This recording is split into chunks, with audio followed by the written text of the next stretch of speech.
కొడక ఇంకా రూడు రామాయణం గురించి చెప్తే లంజోకులు ఒక్కొక్కరు ఎట్లుంటుందో చూడండి రానున్న దినాల్లో.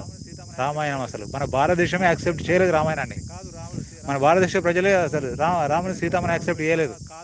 అలా చేయడం తప్పు, అది కరెక్ట్ కాదు. రావణుడు సీతను ఎత్తుకపోవడు, సీతను ఎత్తుకొచ్చి రాముడు పెట్టుకోవడం అది కాదంటే మీ రాముడు కొంట పోయి అడవిలో వదిలేసారు. పిచ్చి లంజా కొడక, అవుల లంజా కొడక, మరీ అమ్మని తిడతావరా లంజా కొడక.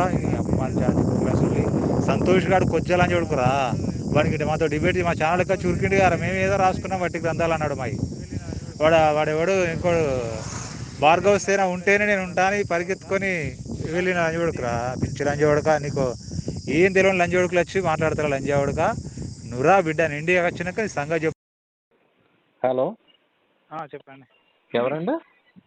నేను వేసుకోవాలి. మీరే చెప్పాలి, ఆడియో విన్నారుగా. ఆడియో విన్నాను, చెప్పండి. ఏం చెప్పాలి? వాడు చాలా పంపించాడు. వాడు నన్ను ఎన్ని తెచ్చాడు వాడు. అవి మీరు వాడు తిట్టుకోండి సార్, మధ్యలో నా పేరు ఎందుకు చేస్తారు? వాడు మీ పేరు తీసుకొచ్చాడు మధ్యలో. వాడు తీసుకురాలేదు, నేను విన్నాను, ఆడియో విన్నాను. నేను పారిపోయానా? కాదు కాదు కాదు కాదు, ఒక మాట, నేను పారిపోయానా? నిజం చెప్పు, గుండెల మీద చేసుకొని చెప్పా మాట. పారిపోలేదా? నేను పారిపోయానా? అవునా? నీకు దమ్ముంటే నేను ఈ రోజు నేను నిన్న కూడా పిలిచా, మొన్న కూడా పిలిచా, ఈ రోజు కూడా పిలుస్తున్నా. నీకు దమ్ము ధైర్యం ఉంటే భార్గవ సేన ఉంటే కాదు, భార్గవ సేనని నన్ను లైన్ లో ఉంచాలి, బ్యాక్ స్టేజ్ లో పెడితే మాకు అవమానం, మేము వెళ్ళిపోతామని చెప్పాను. మాట ఎందుకు మారుస్తున్నావు? మాట మార్చేది ఏం లేదు అక్కడ. భార్గవ సేన ఉంటే నేను ఉంటానన్నా, భార్గవ సేన నేను వస్తాము, ఇద్దరిని స్టేజ్ లో ఆన్ స్టేజ్ ఉంచాలి, అదే కదా నిర్ణయం. నేను చెప్పిన దానిలో తప్పు ఉంటే ఖండించు, లేకపోతే మాట్లాడద్దు. నేను చెప్పింది ఖచ్చితంగా స్పష్టంగా ఉంటుంది, ఎప్పుడు కూడా అబద్ధం అటు ఇటు ఉండదు. భార్గవ సేన నేను కలిసి వస్తాం, మీరు ఎవరినైనా తెచ్చుకోండి, మేము ఇద్దరమే వస్తాం కాబట్టి ఇద్దరిని స్టేజ్ మీద ఉంచాలి. ఒకళ్ళని బ్యాక్ స్టేజ్ లో పెట్టి మీరు మాట్లాడడం, లేకపోతే ఇద్దరిని బ్యాక్ స్టేజ్ లో పెట్టి మీ వర్షన్లు చెప్పడం, ఇలాంటివి చేస్తే మాకు అవమానం, మేము వెళ్ళిపోతాం అని చెప్పా. ఇదే కదా చెప్పింది ఆ రోజు. అవును. చెప్పిన తర్వాత ఒకటోసారి భార్గవ సేన బ్యాక్ స్టేజ్ లో పెట్టావు. చెప్పాను ఏంటి, మనం మాట్లాడుకున్న దాని లెక్క ప్రకారం ఇద్దరిని బ్యాక్ స్టేజ్ లో పెట్టకూడదు అని. ఆగండి ఆగండి ఆగండి, చెప్తాను. పూర్తి అయిన తర్వాత మీరు కంటిన్యూ చేయండి. ఒకటోసారి చెప్పాను, వినలేదు. రెండోసారి మళ్ళీ బ్యాక్ స్టేజ్ లో పెట్టారు, వినలేదు. మూడోసారి మళ్ళీ చెప్పాను, ఇలా చేస్తే మాకు అవమానంగా ఉంటుందండి, మేము వెళ్ళిపోతామని మూడోసారి మళ్ళీ చెప్పాను. మళ్ళీ బ్యాక్ స్టేజ్ లో పెట్టారు. నాలుగోసారి చెప్పాను, నాలుగోసారి కూడా బ్యాక్ స్టేజ్ లో పెడితే అప్పుడు వెళ్ళిపోయాను కదా. దీన్ని పారిపోవడం అంటారా? సరే, నేను మాట్లాడాలిగా. మాట్లాడండి. మా వాళ్ళని కూడా ఎన్నోసార్లు తీసేసిన సందర్భాలు ఉన్నాయి. అలా అని మా వాళ్ళని తీసేసిన మేము పారిపోలే. మీ వాళ్ళని ఎవరు తీసేశారో, ఏ స్టేజ్ లో? ఆగండి ఒక నిమిషం.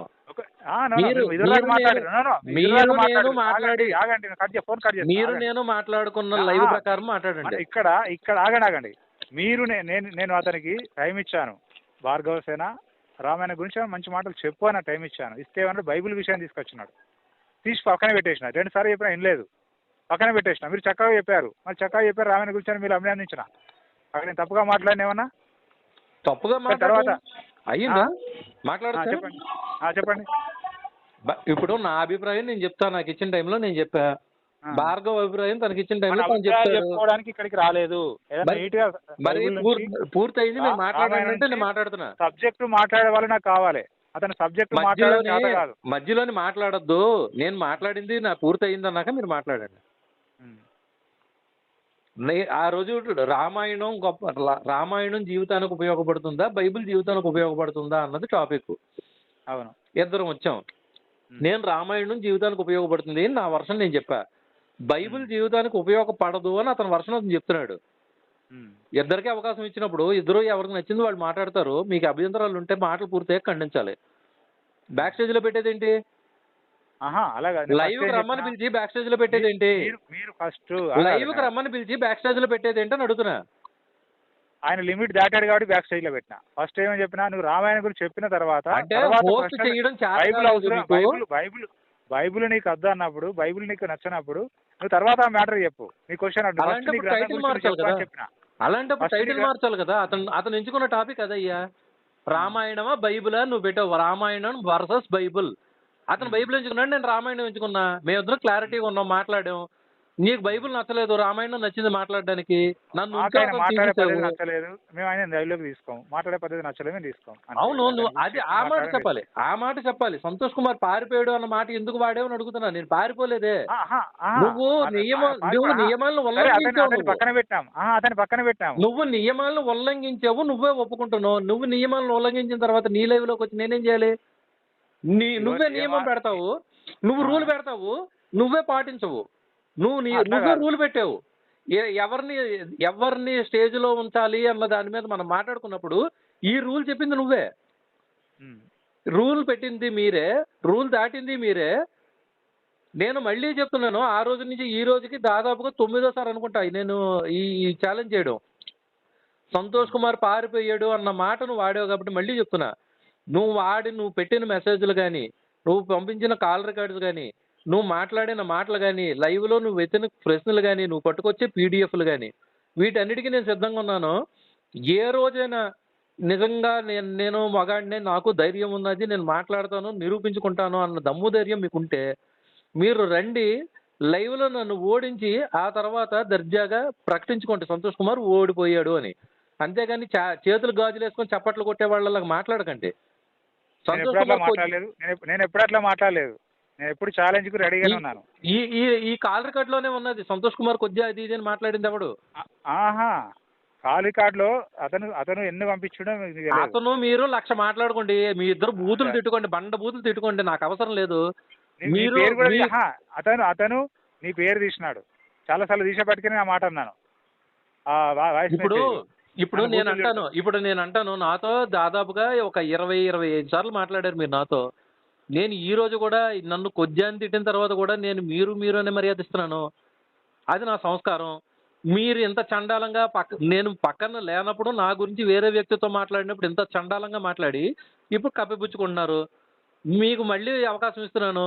ఎవరి దగ్గరైనా సరే మీ గురించి ఇలాగా ఏది ఇప్పుడు మీరు మాట్లాడినట్టుగా లా కొడుకు, మా కొడుకు, కొజ్జా అది ఇది అని నేను ఎప్పుడైనా ఎవరితోన్నా మీతో మాట్లాడితే కాల్ రికార్డ్ తీసుకురండి, నేను సారీ చెప్తా మీకు. అలాగా సార్, ఇతను బాగా రెచ్చగొట్టే విధంగా పెడుతున్నాడు. కొట్టుకోండి సార్. మీరు అతను నేనేం అడుగుతున్నానో మీకు అర్థమవుతుందా? దగ్గరుంటే నరకాలు అనిపిస్తుంది ఈయన మాటలు, ఈయన వాయిస్ మెసేజ్. నరుక్కోండి, గలీజ్గా పెడతాడు. నరుక్కోండి. మీరు అఖిలు వినండి ఒకసారి వినండి. మీరు అఖిలు కోపం వచ్చి తిట్టుకోండి, కొట్టుకోండి, నరుక్కోండి. చేతకాని మాటలు. రెండోది, నన్ను అనవసరంగా అందులో పేర్లు తీసుకొచ్చి నన్ను తిట్టడాలు ఏంటి అవసరం? ఇప్పుడు నీకు నాకు ఏమైనా ఇది ఉన్నదా? నువ్వు నన్ను ఎందుకు తిట్టావు? నేను అడిగిన కారణం అడిగాను ముఖం మీద. నన్ను కొజ్జా అన్నావు నువ్వు. నేను నీకు అనడానికి ఏమైనా అవసరం ఉందా? నేను కొజ్జానని నీకేమైనా తెలుసా? ఎలా మాట్లాడుతావు నోటుకొచ్చినట్టుగా అలాగా? వీడు నోటికి వచ్చినట్టు రెచ్చిపోయి మాట్లాడాడు కాబట్టి ఆ మాటలు ఫ్లోలో స్లిప్ అయినాను. అది అంతేగాని మేము ఇలా అవును, నోరు జారితే మరి క్షమాపణ చెప్పడం అన్నది పెద్దరిక రక్షణ. క్షమాపణ చెప్తావు మరి? నా సంబంధం లేదు, నేను తిట్టలేదు. వినండి సార్ ఒకసారి, మిమ్మల్ని తిట్టే ఉద్దేశం నాకు లేనప్పుడు నేను తిట్టలేదు. నన్ను తిట్టాలన్న ఉద్దేశం మీకు లేనప్పుడు మీరు తిట్టారు. నేను ఎంత రెచ్చగొట్టినా ఏది ఏమైనా ఎంత పగా ద్వేషం ఉన్నా కూడా నేను ఎప్పుడు నోరు జారట్లేదు. మీరు వేరే వ్యక్తుల దగ్గర నేను లేనప్పుడు థర్డ్ పర్సన్తో మీరు మాట్లాడుతున్నప్పుడు నా గురించి చీప్ చేసి మాట్లాడారు. ఇక్కడ మీరు చేసింది తప్పు, అది మీకు కూడా అర్థమవుతుంది. మీరు అలాంటప్పుడు తప్పు చేశానంటే క్షమించండి అన్న మాట మీరు అనగలరా? ఆ సంస్కారం మీకు ఉందా? ఆగండి కానీ మన మధ్యలో ఇలాంటి లేవు. ఎందుకంటే ఇంత అంటే మీరు మొహం మీద నేను ఫోన్ చేసిన నేను మిమ్మల్ని తిట్టలేదంటారా? ఒక నిమిషం ఆగండి. ఫోన్ చేసి నేను మమ్మల్ని డైరెక్ట్గా తిట్టలేదు కదా, మీకు ఎందుకని అడుగుతున్నారా? ఆగండి, ఒక నిమిషం ఆగండి, చెప్పేదేనండి. మన మధ్యలో మంచి ఉద్దేశపరంగా మాట్లాడుకున్నాం, మనం మంచితనంగానే ఉన్నాం. మన మధ్యలో ఇలాంటి డిస్టర్బెన్స్ లేదు. కానీ ఈ అఖిల్ అనే వ్యక్తి,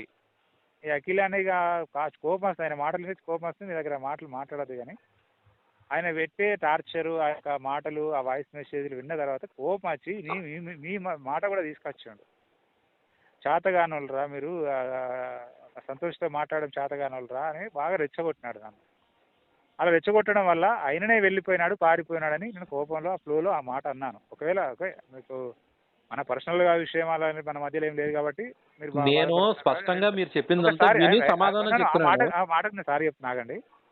కానీ మన అఖిల్ మాత్రం భయంకరంగా రెచ్చగొట్టడం వల్ల మాత్రం ఆ ఫ్లోలో మాట వచ్చింది, అంతేగాని మీరు కావాల్సిన ఉద్దేశంతో నేను అనలేదు. అయ్యిందా? ఓకేనా సార్? మీరు కంప్లీట్ అయ్యాక నేను మాట్లాడతాను, పర్వాలేదు. ఓకే, అయిపోయింది. ఇప్పుడు మీరు అఖిల్ ఫోన్ చేసి మాట్లాడుకున్నారు సార్. మీ పర్సనల్స్ మాట్లాడుకుంటారు, 10 ఊరు విషయాలు మాట్లాడుకుంటారు, దేశ రాజకీయాలు మాట్లాడుకుంటారు. నాకు అవసరం లేదు, నాకు సంబంధం లేదు దాంతో. మీరు తిట్టుకున్నా కూడా సంబంధం లేదు. మీకు కోపం వచ్చి కత్తితో పొడి చేయాలనిపిస్తే పొడుచుకోండి, అది అఖిల్ మీరు పొడుచుకోండి. అర్థమవుతుందా? అఖిల్ నా పేరు తీసుకొచ్చాడు. నేను కూడా 1,00,000 మంది హిందువులతో మాట్లాడతా. వాళ్ళందరూ కూడా చాలా మంది పేర్లు తీసుకొస్తారు. జాన్ కొయ్య పేరు, ఏకేడబ్ల్యూఎస్ అనిల్ పేరు, వాళ్ళ పేరు వీళ్ళ పేరు తీసుకొస్తారు. నేను ఎక్కడ కూడా నోరు జారట్లేదే. ఎందుకంటారు? ఎందుకంటే మూడో వ్యక్తి ఆయన నా పక్కన లేడు కాబట్టి, నేను అతని గురించి చండాలంగా మాట్లాడకూడదు కాబట్టి, ఆ సంస్కారం నాకు ఉంది కాబట్టి నేను ఆగిపోతున్నా. అఖిల్ మిమ్మల్ని రెచ్చగొట్టాడు, అతను రెచ్చగొట్టాడు, సరే మీకేమైంది? మీకు బుద్ధి ఉంది కదా, మీరు పెద్ద మనుషులే కదా. వినపడుతుందండి? వినబడుతుంది కానీ అది ఒకటోది. మీరు వినండి, నాకు పూర్తి అయిన తర్వాత మాట్లాడండి. గలీజ్గా పెడుతున్నాడు, బ్లాక్ చేసినాలండి ఈరోజు. ఆయన మీరు ఏదో చేసుకోండి సార్. నేను అడుగుతున్నది, నేను ఫస్ట్ నుంచి కూడా ఒకటే మాట్లాడుతున్నా. మీరు 2 రాంగ్ క్లెయిమ్స్ చేశారు. ఒకటోది నన్ను నానా తిట్లు తిట్టారు అకారణంగా, నాకు సంబంధం లేని విషయంలో నా పేరు ఎత్తి నానా తిట్లు తిట్టారు అకారణంగా, కారణం లేకుండా. ఇది మీరు అవునని ఒప్పుకుంటున్నారు. ఇది ఒకటో క్లెయిమ్. రెండోది సంతోష్ కుమార్ పారిపోయాడు అని చెప్పేసి రాంగ్ క్లెయిమ్ చేశారు. పారిపోలేదు, మీరు రాంగ్. ఎప్పుడైతే తప్పు మీ వైపు ఉన్నదో అప్పుడు నేను ఎగ్జిట్ అవుతానని ముందుగా అనౌన్స్ చేసి వెళ్ళాను.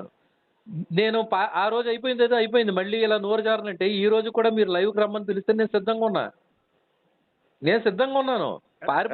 వస్తానండు. నెక్స్ట్ వీక్ పెడదాంలేండి కానీ, నాకు కొంచెం పనులు ఉన్నాయి, బిజీ ఉన్నాను.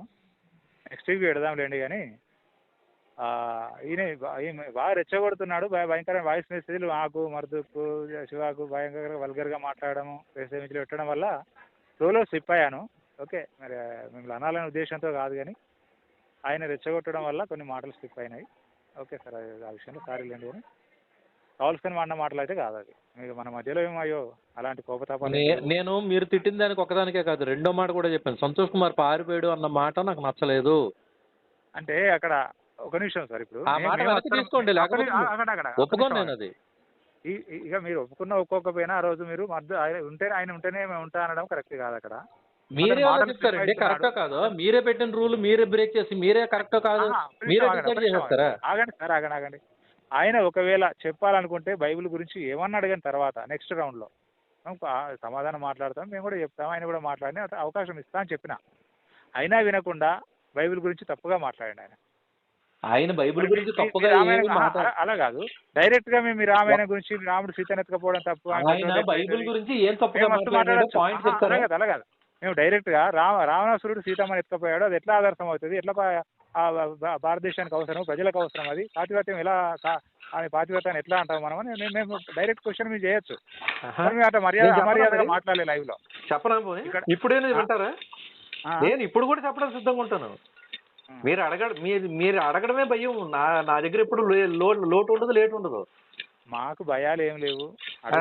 రావణాసురుడు సీతాదేవిని ఎత్తుకుపోయిన దానిలో సీతాదేవి తప్పేంటి ప్రశ్న? ఆవిడ చేసిన తప్పేంటి? నువ్వు మాట్లాడితే సీతాదేవి అంటావు. మొన్న కూడా తులసీదేవి గురించి మాట్లాడుతూ శంఖచూడు పార్వతీదేవిని చూసి వీర్యం కార్చుకున్నాడు అని మాట్లాడావు. వాడు రాక్షసుడు, రాక్షసుడు ఎట్లయితాడు? జలంధ్రుడు ఏమవుతాడు మరి? జలంధ్రుడు రాక్షసుడు కదా? దేవుడిలో నుండి వచ్చిన వ్యక్తి దేవుని కొడుకు దేవుడు అవుతాడు కానీ రాక్షసుడు ఎట్లయితాడు? దేవుడు లోపల నుంచి వచ్చిన వ్యక్తి దేవుడు అవుతాడు కాబట్టి. అంటే దేవుడు భగవంతుడు అనేవాడికి రాక్షసులు, మనుషులు, నాగులు, జంతువులు అని భేదాభిప్రాయాలు ఉంటాయా? సరే, కవరింగ్ అద్దులేండి కానీ నాకు కవరింగ్ ఎందుకు? నేను చూపిస్తాను ఆధారంగా. జలంధ్రుడు రాక్షసుడు, రాక్షస గుణ ప్రవృత్తి కలిగిన వాడు రాక్షసుడు, నేను చూపిస్తా. సీతామని కవర్ చేయడానికి ఎన్నో ఆధారాలు చెప్తామంటారు, అవన్నీ అవసరం లేని విషయాలండి. సబ్జెక్ట్ సమాజానికి ఉపయోగపడే రాంగ్ విషయం మీకు ఇక్కడే ఎగ్జాంపుల్ చెప్తా. రాక్షస కుల సంబోధుడు, భగవంతుడు వచ్చి రక్షించిన వాళ్ళలో ప్రహ్లాదుడు ఉన్నాడు. దేవుడు వచ్చి మరి రాక్షసుడిని ఎందుకు రక్షించాడు? ప్రహ్లాదుడు ఎవరు మరి? రాక్షసుడు కాదా? అవన్నీ వదిలేండి సార్, మా కథలు అవన్నీ వదిలేండి కానీ. కథలు కాదు, చేతగాని మాట్లాడండి. లైవ్ నెక్స్ట్ వీక్ పెట్టుకుందాం కానీ ఈ వారం వీలు కాదు.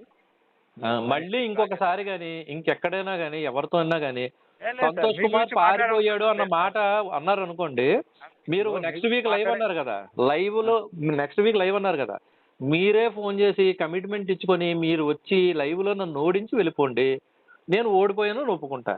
అంతేగాని మీరేదో ఇలాగా 10 మంది వాళ్ళు ఫోన్ చేశారు, వీళ్ళు ఫోన్ చేశారు, చేతకాని కబుర్లు ఆడారు, నన్ను రెచ్చగొట్టారు అని చెప్పేసి నోరు స్లిప్ అవుతాను, దిక్కుమాలిన క్లెయిమ్లు అండి ఇవి. మీరు గెలవకుండా గెలిచానని అలా చెప్పుకుంటారు. అలా వాడు ఒకడు ఉన్నాడు జైశాలి అని పేరుతో, వాడు అలాగే ఎప్పుడు ఎవరితో డిబేట్ చేసి అరగడు, నేను జైశాలి అని చెప్పుకుంటాడు. ఆ లెక్కలో ఉంది మీది. మీరు గెలిచానని చెప్పుకోవాలండి, ఓడిపోయి కాదు. ఆహా, గెలిచి సరే ఎవరు గెలుస్తారనేది లైవ్లో చూద్దాం కానీ పెడదాం కానీ అయ్యా దర్జాగా పెడదాంలేండి కానీ ఇప్పుడు మీరు మాట్లాడిన మాటలు కూడా నేను రికార్డ్ చేశాను. చేయండి కానీ నెక్స్ట్ వీక్ చేద్దాంలేండి. ఏ రోజు అనేది నెక్స్ట్ వీక్ మనం ప్లాన్ చేసుకుందాం. నెక్స్ట్ వీక్ కాదండి, మీరు వారం రోజులు కాదు, మీకు నెల రోజులు టైం ఇచ్చినా కూడా మీ అంతటి మీరు ఫోన్ చేసి రాలేరు. నాకు తెలుసు మీ సంగతి. నో నేను వస్తా, నెక్స్ట్ వీక్ అన్నాను, పెడదాం అంతే. అది ఏ రోజు అనేది తర్వాత మాట్లాడదాం. నేనైతే మళ్ళీ మీకు కాల్ చేయను, ఎందుకంటే నాకు 10 సార్లు ఫోన్ చేసుకుని మేము పిలుచుకోవాల్సిన అవసరం నాకు లేదు. సరే గతంలో 19 సార్లు ఫోన్ చేశాను మీకు. సరే ఓకే సార్, మనం నెక్స్ట్ వీక్ మాట్లాడుకొని చేద్దాం. రైట్ అండి, మళ్ళీ ఇంకా ఎప్పుడు ఇలా నోరు జారకండి. ఓకే